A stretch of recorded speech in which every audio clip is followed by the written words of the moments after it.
In this lesson, we're going to look at that second component to the output of a nuclear weapon. We looked at thermal radiation in the previous lectures, and now we're going to talk about blast, or shock, or pressure. These words all describe the same phenomenon.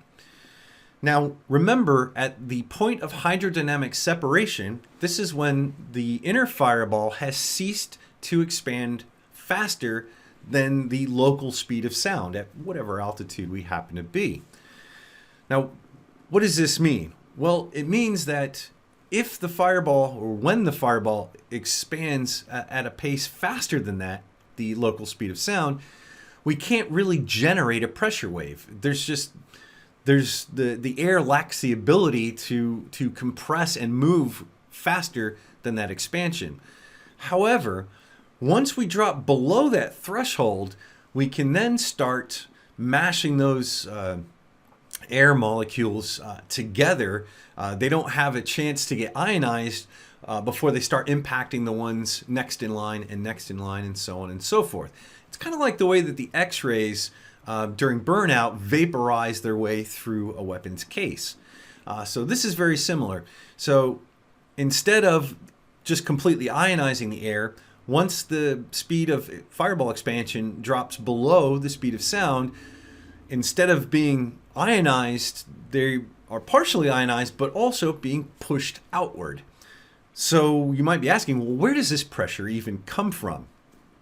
Well, there's three variables. We call them the variables of state, and these come from thermodynamics, and they describe matter, if you will.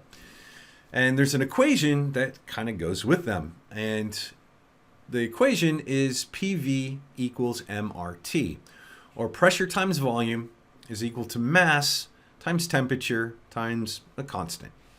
So let me see if I can write this on here without messing it up too bad. PV equals MRT. So what ends up happening is initially with the weapon detonation, the energy that's contained within the weapon case, is quite high. And we know that that corresponds to a very high temperature. Now, up until the moment where we get burnout, the volume that all of this is occurring in stays constant. So if this doesn't change and the amount of mass on this scale doesn't change, I know we lost some mass that got converted into energy during the fission process, but this is at a much, much larger scale. So in that particular respect, we don't really see a mass change. So if my temperature is going up, in order to balance the equation, my pressure must also go up. So this means that those millions of degrees of temperature that we've created, well, that's going to correspond to an increase in pressure on the order of millions of psi or somewhere near there. So let's look at a different plot which kind of shows how pressure is changing as a function of distance and in snapshots of time. So here we have prior to breakaway occurring at 0.075 milliseconds. Then we have after breakaway has occurred at 1.4 milliseconds, 7 milliseconds, and then all the way out to 28. So what is each one of these lines showing us?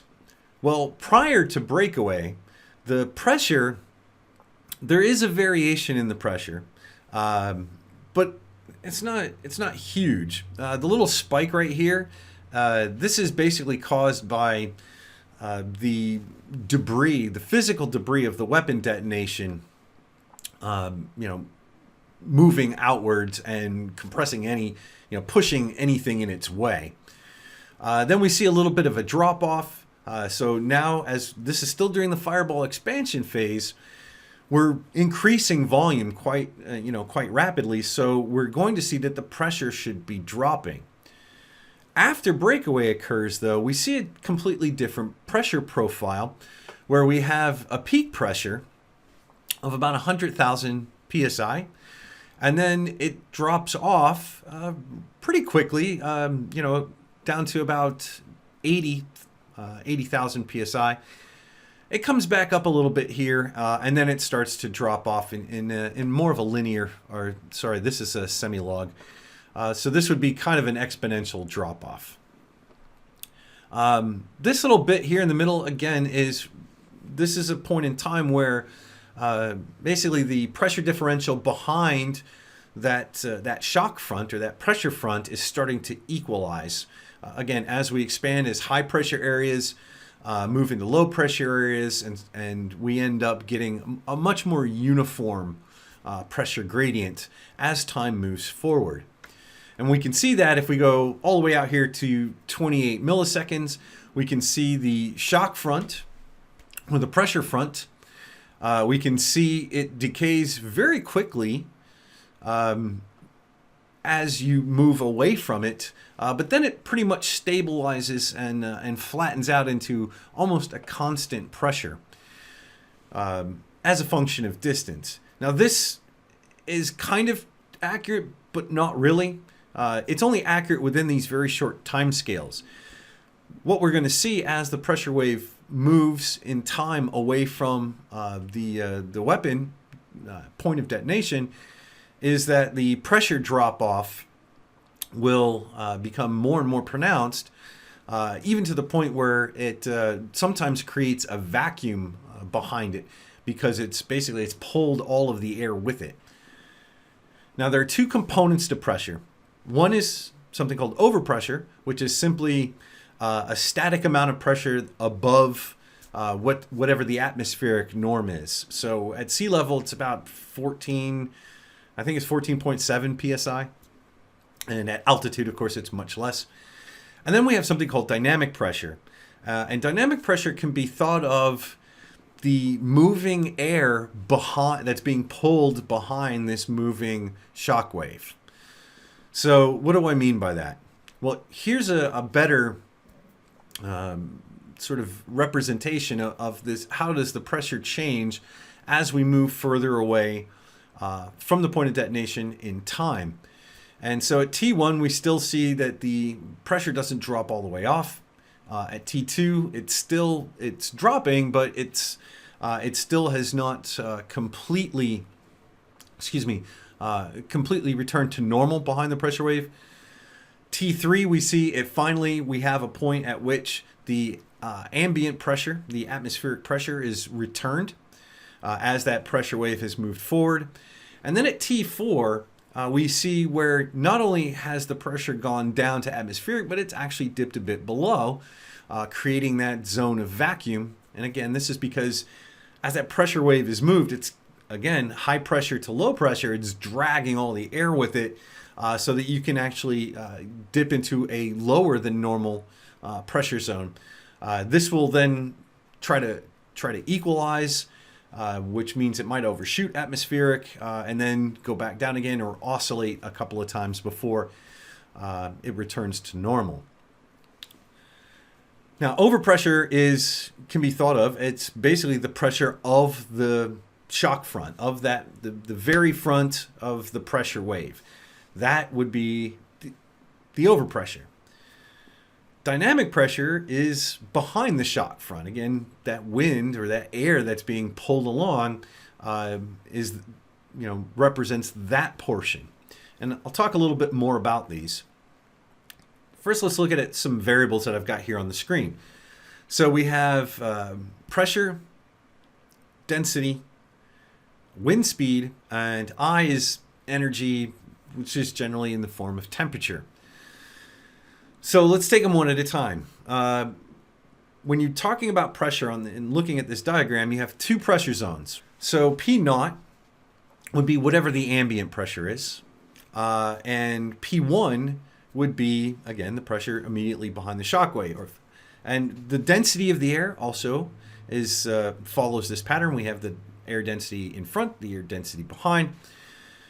We have the wind speed, which can be representative of this, dynamic pressure, if you will, that's in front of and behind. And then finally, the difference in temperature. Now, dynamic pressure has a pretty cool equation where you can just, if you knew certain things, you could just straight up calculate what that is. And it's based off of the density of the air behind the pressure wave and how fast it's moving. So again, it's basically just wind. The formula might look familiar to some of you because it is a variation on something that we have seen before, which is the formula for kinetic energy, which is 1/2 mass times its velocity squared. Density represents the, if you will, the mass of the air. So this is a kinetic energy equation just with different variables to represent the pressure of the air that's moving at a certain speed. The last thing on here is shock velocity. And this is that solid compressed air front. How fast is it moving? And this is not the same thing as the wind speed behind this pressure wave. So this is the speed of propagation of the pressure wave in the atmosphere. So this is something called a standard reference plot. And this is for a 1 kiloton yield at standard temperature and pressure. Now we're going to talk much more in depth about these reference figures that are in ENW. But here I just kind of wanted to give you an idea of how pressure is affected by distance. So if we were to have a 1 kiloton weapon and we were standing 10,000 feet away from where it went off, what we would see is approximately 7 psi. And that's just simply drawing a line up from 10,000 on the x-axis to where it intersects our curve. And then from that point, we move over on the horizontal axis and then read off what number it is. Okay, fairly straightforward. Now, if we were to have a bigger weapon, say 100 kilotons, we would have to use something called a scaling equation. And I show one right here for range. So for 100 kilotons, we would basically have to figure out what, the cube root of our yield was. And that would be the factor by which we would have to change our distance before we drew the line from the x-axis. So it wouldn't be 10,000 feet away. It would be something much less. So by a factor of 4.5.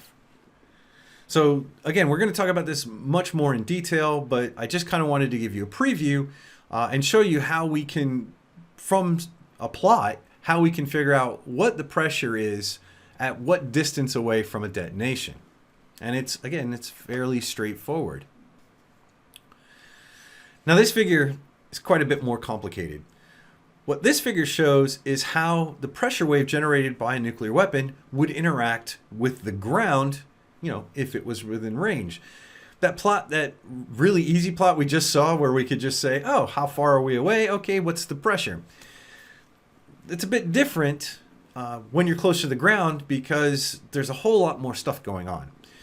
Now, first we see these concentric rings at different times. And this just indicates where is our pressure front as a function of time moving away from the weapon detonation.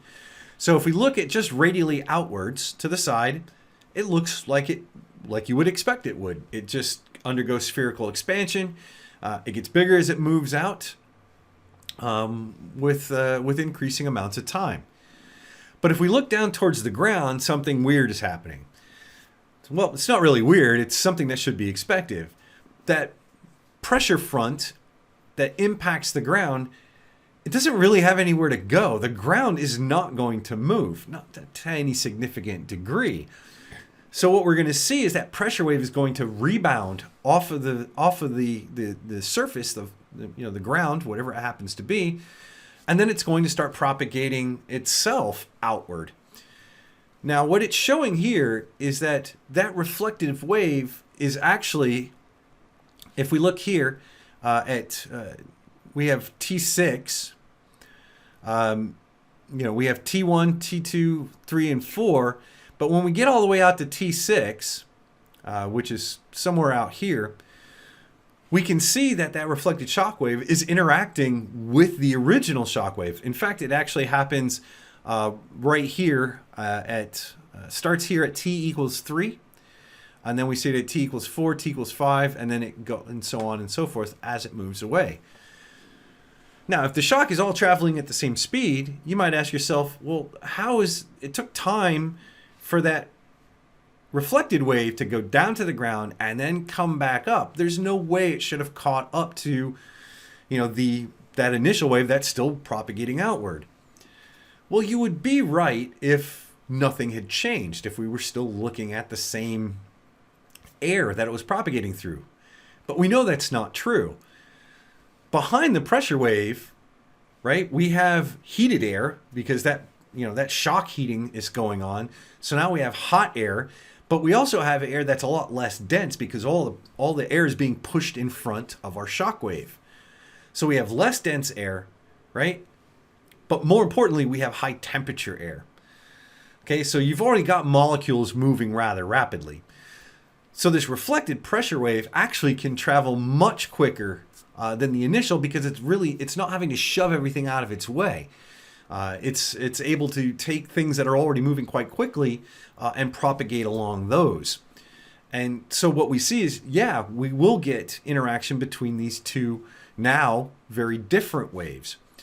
Now, what's important to note is because the ground didn't move, the pressure of our reflected wave is approximately the same as the initial outgoing wave.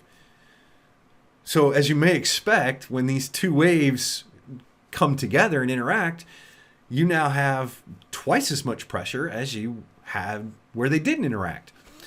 And that is basically what we're seeing right here as part of this diagram. And it's called the Mach stem. And it's basically where we're having the interaction of the reflected wave with the still initial propagating wave. And where they meet, we're going to have twice as much pressure. And so the Mach stem actually, it looks a little different, right? It's not a spherical propagation wave. It looks a little bit bulgy. And that's because you have a lot more pressure behind it that wants to push out faster. Again, low pressure to high, area of high pressure wants to go to an area of low pressure. The rate at which this occurs depends on that pressure differential. So the Mach stem, that bulgy component of it is because we have much more pressure there, twice as much, in fact, as we do pretty much anywhere else. And that's basically what this diagram is showing. And if you can think about it, and I'll show later what this physically looks like from a picture of a weapon detonation. While this, in the initial stages of this shock propagation, what you should see is kind of an area that looks a bit squashed and bulgy, if you will, than a more perfectly spherical expansion. And the closer you are to the ground, the more pronounced it actually is. We know now that we have this pressure wave. We know how it was created. We've seen that it propagates outward. We've talked about the two different types of pressure. Basically what's that pressure wall, that's overpressure. And then what's going on behind the wall, and that's a dynamic pressure, which is basically just the speed of the air that's being pulled along behind the shock front. But more importantly is, well, what happens when this stuff hits things? When this pressure wave interacts with the environment? Well, when we look at buildings are pretty solid, right? They don't have a tendency to move a whole lot. So buildings are more affected by overpressure, right? So that instantaneous change in pressure causes a lot of interactions you have atmosphere inside the building. You have this air that's being pushed forward almost like a battering ram. This is what the overpressure is, and this is what we'll see in the next lesson or two. What causes damage to buildings? Now that dynamic pressure, if you have something like if you look at these telephone poles, if you have something that doesn't have a huge cross-sectional area to be pushed against, then the overpressure doesn't do a whole lot. The dynamic pressure, however, that basically that wind that's moving behind, the pressure wave, it can react a lot differently with, again, things like these telephone poles or lattice type structures. And when we get to the part where we start characterizing the different types of damage to different things, we'll see where this actually comes into play. And then finally, just looking at some examples of damage. These are all from Hiroshima and Nagasaki, where we can see things that are very sturdily constructed, like buildings, depending again how far they are away from the epicenter, because that pressure is going down as we move further away. Things that have a heavy construction that tend to not want to move, they do suffer damage, and usually anything inside of them gets blown out wherever that pressure once it goes in the building wants to now escape the building, and it's going to take anything in there with it. Then we have structures that were either closer or not as sturdily constructed, and then we see that pressure was enough to actually result in failure of building components like wood or metal. And then we have just complete annihilation of things that are much less durable than these buildings and structures. Trees are still there, interestingly enough, because the cross section to push against the trees is not significant enough for them to be all that affected. But anything like below concrete structure level of construction it's just completely gone. Now these pictures show not only the blast, but also there are thermal effects going on here at the same time. So the next lesson, what we're going to do is we're going to look at how do we use these reference curves that I introduced earlier. How do we calculate how much pressure is being produced at any given point, not only in space, but also in time, and then how do we characterize its effects on different things.